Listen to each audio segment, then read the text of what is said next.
আমরা ভারতের communist party মার্ক্সবাদীর Khowai মহকুমা কমিটির পক্ষ থেকে মাননীয় জেলা শাসকের নিকট আমরা এই মুহূর্তে সাক্ষাৎ করলাম। স্তর পঞ্চায়েত নির্বাচনে আমরা লক্ষ্য করছি খোয়াই ব্লকের বিভিন্ন পঞ্চায়েতগুলিতে সকাল থেকেই ভোটদাতাদের সেখানে ভোটদান করার ক্ষেত্রে বাধা দেওয়া হয় এবং বেলা বাড়ার সাথে সাথে আমরা লক্ষ্য করছি বিভিন্ন এলাকায় বহিরাগতরা গিয়ে সেখানে বিদ্যুৎ মারছেন, ছাপ্পা ভোট চলছে। এবং আজ সকালবেলা থেকে বিশেষ করে পশ্চিম সোনাতুলা রজগরটিলা, পূর্ব সোনাতুলা অশোকগঞ্জ স্কুল,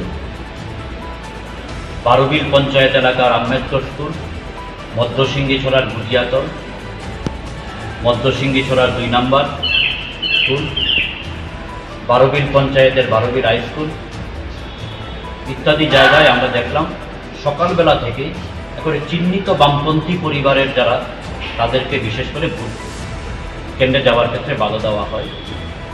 এবং বেলা বাড়ার সাথে সাথে আমরা লক্ষ্য করছি শুধু নির্দিষ্ট ওইসব এলাকার মধ্যে না, বিভিন্ন পঞ্চায়েতগুলির মধ্যে সেখানে ব্যাপকভাবে ছাপ্পা ভোট দেওয়া হচ্ছে এবং বিশেষ করে খোয়াই পৌরসভা এলাকা থেকে বহিরাগতদের তাদের দলের কর্মীদেরকে সেখানে নিয়ে ভিড় জমানো হচ্ছে। এইভাবে আমরা লক্ষ্য করছি মানুষের ভোটাধিকার কেড়ে নেওয়া। এমনকি আমরা দেখলাম পূর্ব সোনাতলা এলাকায় আমাদের পঞ্চায়েত সমিতির প্রার্থী সুব্রত শীল, তাকে ভোটকেন্দ্রে পর্যন্ত ঢুকতে দেওয়া হয়নি, তার আই কার্ড ছিনিয়ে নেওয়া হয়েছে।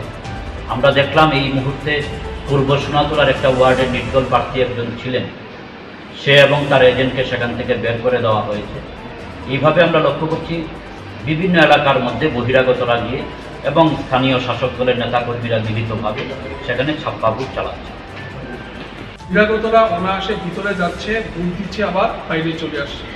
সম্পূর্ণ একটা প্রহসনাত্মক নির্বাচন আমরা বলতে পারি এই পঞ্চায়েত নির্বাচনটা। মানে লোকসভা নির্বাচন যেভাবে আমরা দেখেছিলাম আমাদের খোয়াইতে, পঞ্চায়েত নির্বাচনও আমরা বলতে পারি এটা ছাপ্পা ভোটের উৎসব। আপনারা কি তাহলে পুনর্ভোটের দাবি জানাবেন? এই মুহূর্তে আমরা জানাচ্ছি না, আপাততভাবে এই বিষয়গুলি আমরা জানিয়ে গেলাম, আরও বিস্তৃত খোঁজখবর নেওয়ার পরবর্তী সময় আমরা জানাবো।